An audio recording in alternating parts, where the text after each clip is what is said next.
So what's happened is the blast wheel is moving inside of the machine and the control cage is not.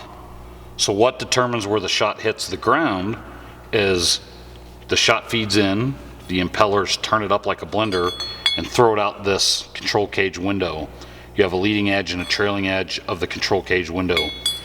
So where this is set on the machine determines whether it hits to the right, the left, or it's a nice even pattern.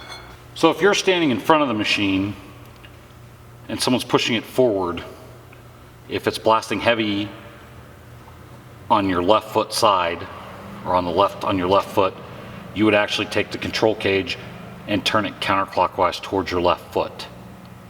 If it's blasting heavy staying in front of the machine towards your right foot, you would actually loosen up your control cage and turn it clockwise towards your right foot to even out the pattern.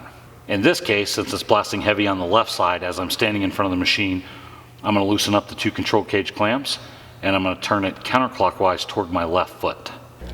So to adjust our control cage, what we're going to do is we're going to loosen the control cage clamps with a 13mm wrench. So I'm just going to loosen this up.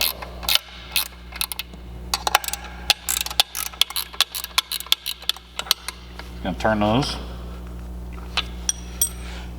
Normally I use a flathead screwdriver and I just adjust it to where I want it.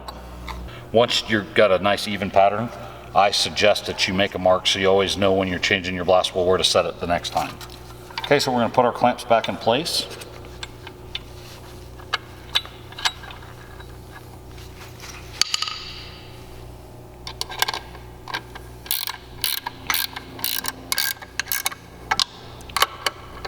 This should even the pattern back up so it's centered and blasting even from left all the way to right or right all the way to left, however you want to look at it.